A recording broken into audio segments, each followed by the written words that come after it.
निर्वाचन अधिकारी एवं कलेक्टर अदिति गर्ग की अध्यक्षता में कलेक्टर कार्यालय स्थित सभागार में राजनीतिक दलों के प्रतिनिधियों के साथ बैठक एवं पत्रकार वार्ता आयोजित की गई।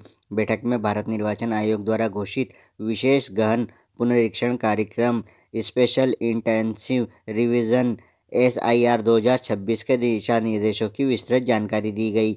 कलेक्टर द्वारा बताया गया कि निर्वाचन आयोग विशेष गहन पुनरीक्षण कार्यक्रम की घोषणा की गई है, जिसके अंतर्गत मतदाता सूची के अद्यतन का कार्य जिले में चरणबद्ध रूप से किया जाएगा। यह प्रक्रिया जिले के प्रत्येक मतदान केंद्र पर 4 नवंबर 2025 से 4 दिसंबर 2025 तक संचालित होगी। इस अवधि में प्रत्येक मतदाता के घर घर जाकर गणना प्रपत्र इनॉमरेशन फॉर्म भरे जाएंगे।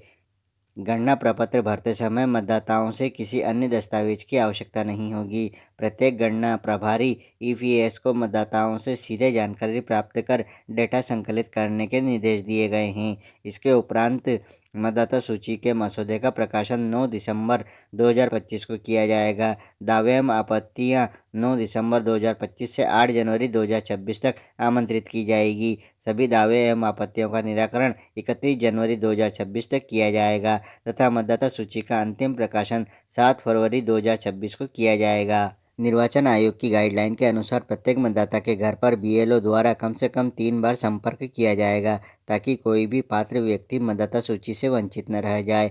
मतदाता सूची के विशेष संक्षिप्त पुनरीक्षण हेतु मान्य दस्तावेज पहचान के प्रमाण स्वरूप मान्य होंगे। किसी केंद्रीय राज्य सरकार सार्वजनिक उपक्रम द्वारा नियमित कर्मचारी पेंशनर को जारी पहचान पत्र अथवा पेंशन भुगतान आदेश, भारत में किसी सरकारी स्थानीय निकाय, बैंक, डाकघर, LIC सार्वजनिक उपक्रम द्वारा 1 जुलाई 1987 से पूर्व जारी कोई पहचान पत्र या प्रमाण पत्र, सक्षम प्राधिकारी द्वारा जारी जन्म प्रमाण पत्र, पासपोर्ट, किसी मान्यता प्राप्त बोर्ड विश्वविद्यालय द्वारा जारी मैट्रिक या शैक्षणिक प्रमाण पत्र, सक्षम राज्य प्राधिकारी द्वारा जारी स्थायी निवासी प्रमाण पत्र, वन अधिकारी प्रमाण पत्र, सक्षम प्राधिकारी द्वारा जारी OBC, SC, ST या अन्य जातीय प्रमाण पत्र, राष्ट्रीय नागरिक रजिस्टर, राज्य या स्थानीय निकाय द्वारा तैयार पारिवारिक रजिस्टर, सरकार द्वारा जारी भूमि मकान आवंटन प्रमाण पत्र, आधार पत्र। कलेक्टर ने सभी से अपील की है कि वह आम नागरिकों को मतदाता सूची पुनरीक्षण अभियान में सहयोग करने के लिए प्रेरित करें ताकि जिले में 100% पात्र मतदाता सूची में सम्मिलित हो सके। बैठक के दौरान अपर कलेक्टर एवं जिला निर्वाचन अधिकारी एकता जायसवाल, राजनीतिक दलों के प्रतिनिधि और पत्रकारगण मौजूद रहे।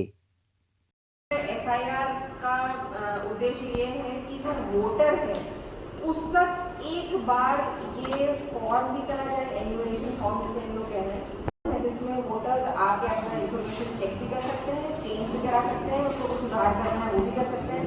हम लोग कंप्लीट वोटर लिस्ट का चेक कर रहे हैं, गहन परीक्षण कर रहे हैं कि वोटर्स अपने आप एक बार चेक कर रहे हैं और उसमें अगर कोई चेंज है वो BLO के साथ सुधर जाए।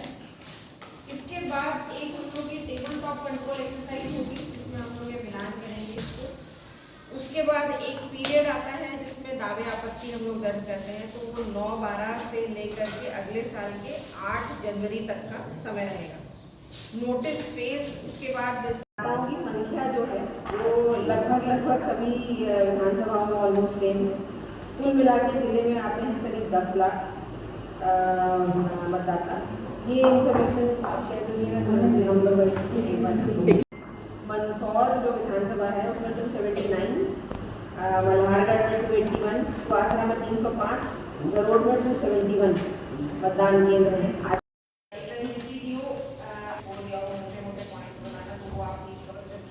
और यदि किसी के कोई सवाल है ये गणना फॉर्म BLO दे रहे हैं, ये कल की डेट की है, वितरण चालू करने की, लेकिन अगर 1-2 दिन में पूरे दे ना पाए और फिर ना युवा वोटर हुआ जाते हैं तो फिर कहीं कहीं ये लगता है लोगों को कि कुछ नया हो रहा है। तो ये स्पेशल इंटेंसिव सर्वे पूर्व भी हो चुका है मध्य प्रदेश में पहले से। सभी लोग ज्यादा वोकल लोग बस हाथ उठा रहे हैं, बाकी कोई नहीं हाथ उठा रहा। नहीं वो बाकी सुना नहीं जो मित्रों जो one nation one election meeting की है, क्या बुरा होगा, किस तरह से आम मतदाताओं को इसमें सहयोग करना होगा। जी, जैसा कि आपको जानकारी है, इलेक्शन कमीशन ऑफ इंडिया द्वारा देश भर में एक स्पेशल इंटेंसिव रिव्यू की कार्रवाई की जा रही है, जिसके उपलक्ष्य में हम लोग मंदसौर जिले में भी एसआईआर का काम कर रहे हैं।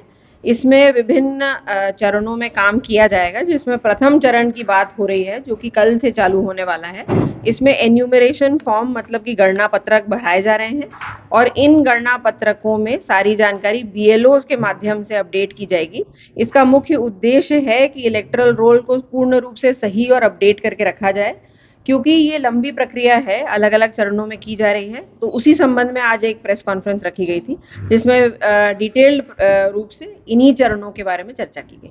आम मतदाताओं में कहीं ना कहीं एक भय का माहौल है कि अगर वोटर लिस्ट में कोई नाम लिंकअप नहीं होते हैं परिवार के तो उनके नाम को काट दिया जाएगा, तो इस तरह की भ्रामक जानकारी के बारे में आप क्या कहें? देखिए, ये कई जगहों पे आ रहा है, चाहे वो सोशल मीडिया में हो या रेगुलर मीडिया में, कि नाम काटने की या नाम जोड़ने की कोई प्रक्रिया है।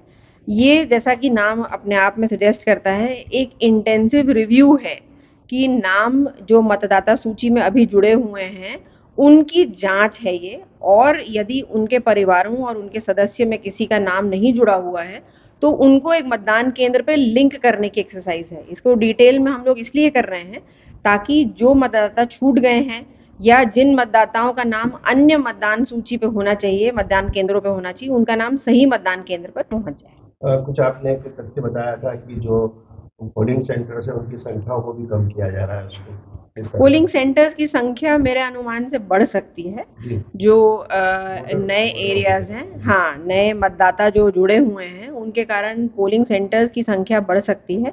हम लोग स्टेट गवर्नमेंट और इलेक्शन कमीशन के साथ इस पर चर्चा कर रहे हैं। हम लोग के यहाँ से एक सूची नवीन केंद्रों की गई हुई है और जैसा भी निर्देश अब स्टेट गवर्नमेंट से और इलेक्शन कमीशन से प्राप्त होगा, हम लोग उसके अनुसार कार्रवाई करेंगे।